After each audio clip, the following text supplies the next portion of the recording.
Hey, Yang Gang, KMO here. You're going to get two videos from me today. Yay! In this one, I'm just going to respond to some feedback from listeners in no particular order. So, first up, Lane11644 directed me to a podcast and I guess video channel that I wasn't familiar with, but the subject matter is right up my alley.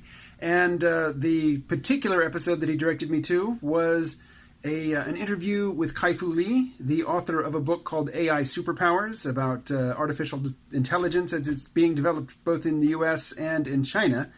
And Kai-Fu Lee has worked both with all of the big, well, not all, but with Microsoft, Apple, and Google in the States, and he's worked with the big, the BAT, as it were, Baidu, Alibaba, and Tencent. I don't know if he's worked for all three, but he certainly worked for a couple of them. So he really, has his finger on the pulse of what's happening with AI. And in the interview clip that Lane linked to, the interviewer asked him if he was familiar with Andrew Yang and also with Yang's proposal for universal basic income. And Kai-Fu Lee said yes, he was familiar with both. And when asked for a comment, what he said was, one, that Andrew Yang's too early with this message. It's going on. Technological displacement is happening, but it's not so obvious yet that you can point to it and use it as a means of getting elected president. So he's skeptical about the timing, which, I kind of agree with. I think that I'm tempted to say that in 4 years' time, in the next go-round, the next presidential election, that it will be more obvious to more people that technology is displacing workers. But that might not be the case. I mean, it could be that, if the brainwashing that goes on at the corporate level, the media messages that are orchestrated from high places, if they are effective, and they tend to be effective, people will be distracted 4 years from now, just as they are distracted right now from the topic of automation and job loss. Right now, what are the Democrats on about? It's all about race. Race, race, race, race, race. Nary a mention of machines, nary a mention of jobs. It's all about race, gender, and alternative sexuality, which, I'm not saying those are unworthy topics, but they shouldn't be the headline, at every political event or every debate. I mean, these really are, compared to the ability of normal people to make a living, these are side issues, to be sure. And the fact that they are at the top of the agenda for all the Democratic candidates, except for Tulsi Gabbard and Andrew Yang, it's really dispiriting, and it makes me doubt Kai-Fu Lee's wisdom, that even when it is clearly, job displacement is more advanced than it is now, I suspect that a lot of people will be equally in the dark about it. Again, I know a lot of youngsters don't like to hear this. Win or lose, he is doing God's work. And I'm an agnostic. I'm not being literal when I say he's doing God's work, but he's doing important work. He is raising awareness of an issue which it really just doesn't seem to be on the agenda or the radar of mainstream Democrats or Republicans. I mean, it really is a very esoteric topic right now, which is bizarre given how it touches everybody's lives and how important it is. Kai-Fu Lee also said that, he didn't think that the freedom dividend was a good idea, that the money would be better spent retraining people to do work that machines can't do. Well, what is that? I mean, that's the big question, right? What is it that humans can do that machines can't do now and won't ever be able to do, or won't be able to do within the working lives of people who need to be retrained? I don't know that anybody's got an answer to that question. And if Kai-Fu Lee has an answer to that question, he didn't provide it in the interview. So, that's the big question. What can humans be retrained to do? Not any human. Not somebody who could get a job at an AI startup right now, but a normal person. Say a person who drove a truck for 15 years and then got automated out of that job. What can that person do? What job can they take up? What training regimen can they undergo to put them back into the workforce with a job that pays as well as the one they lost, a job that has benefits, and which can't be automated? I mean, I don't know what that is. Does anybody know what job that is? If so, let me know. It's important. So, again, Kai-Fu Lee, I was very disappointed to hear him say the future is education, or, the answer is education. No, it's not. It's just not.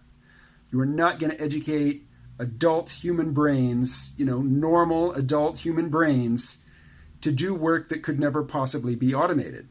I think our best bet for, avoiding automation for the time being is going to be physical work, emotional, caring work. Oh, goodness. I had to call Bank of America and Amtrak today and shout at their goddamn stupid narrow AI system saying, just put a human on the phone, operator, 0000. It made me so furious. And I feel sorry for the humans I, actually talked to after several minutes of this aggravating, interaction with the AI. I wouldn't even call it AI. It's so frickin' narrow and brittle and stupid. But someday I'm going to pick up the phone. I'm going to call some corporation on some piece of business, and I'm going to get an AI on the line that's going to be smooth and sweet and responsive and, just super sophisticated in terms of being able to suss out context from things that I've said and maintain, awareness of that context throughout the conversation. And when that happens, a lot of you are too young to remember Ross Perot saying that great sucking sound you hear is NAFTA taking all the jobs to Mexico. But, when that happens, that mellifluous voice of the sophisticated, competent AI will be the sound of millions of phone workers getting their pink slips. So, that's an easy marker of where AI is. Although the Amazon Echo is also a nice little in-house. I'll stop there. I saw the entry to a whole other rant, which I will avoid, so I can read a few more pieces of email. All right, so Max Chill writes, and this is in response to my Andrew Yang's Human-Centered Capitalism video. He writes, I listened. You sound like a reasonable fella, so I subscribed. I've been voting libertarian since '96, and Mr. Yang appeals to me very much with his human-centered capitalism. I think one of the things that needs to be developed is focus on commerce and how tech and AI will benefit the individual when they have the power to conduct commerce as an individual producer or creator. If everybody starts working on their side gigs now, when the economy rolls over into the next paradigm, the commerce element will continue. My response isn't super direct, but basically, Andrew Yang talks a lot about and speaks highly of so-called entrepreneurs.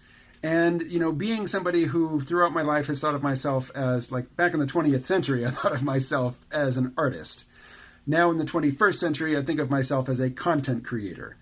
But it doesn't strike me that what I do right now is completely and forever beyond the range of AI.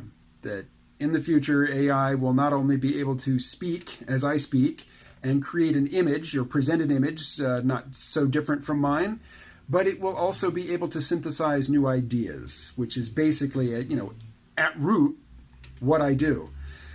So I don't see that, my life as a content creator, entrepreneur is safe going forward. I think I'll last longer than, accountants or lawyers, or certainly longer than truck drivers. But I don't think any job is safe, really, cognitive or physical. I think because AI is moving faster than robotics, that physical jobs will stay safe, from automation longer than most cognitive tasks. And when I say physical jobs, I mean non-routine physical jobs. A human being entering into a novel environment with a specific task in mind and having to navigate, a complicated physical environment and also perform some physical, really a cognitive task that has a physical output, in a strange environment. That's the sort of thing that robots and AI are a long way away from getting right. So if that's your job, if somehow that describes what you do for money, you're probably sitting pretty compared to most of us. But I have actually, it has occurred to me a few times listening to Andrew Yang that I really should just embrace the identity of entrepreneur. I have resistance to that, and I won't dwell on that. It's a psychological thing. It's, it's basically when you get to be a certain age, it's harder than it was when you were younger to switch identities. Here's a good one. I mentioned in, I think it was that same video about the human-centered capitalism, that we tolerate behavior from corporations that we would not tolerate from the government, specifically the amount of surveillance that they conduct on us, the information that they gather about our lives, about our movements, about our associations, about our preferences, and what pushes our buttons and makes us angry. Corporations are amassing information and creating dossiers on each of us, which they then trade with one another.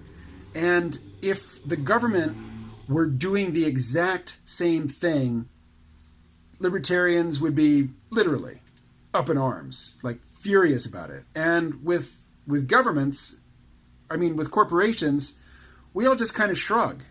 It's like, yeah, that seems kind of creepy. I'm not going to stop using Gmail. I'm not going to give up my smartphone. So Kevin, who I've known for a very long time, I met him in person in 2013 outside of San Francisco. He's been on my podcast a few times. He wrote to say, I suspect that people are more comfortable with corporate surveillance than government surveillance for a couple of reasons, a couple being four. One, the transaction between corporations and consumers are less opaque than those between governments and citizens. Two, government surveillance has been understood and covered by media for a long time, whereas people are just catching on to the extent of corporate surveillance. Three, governments are socially sanctioned to use violence in a way that corporations are not. Amazon can track your every move and thought, but they can't use that power to throw you in a gulag.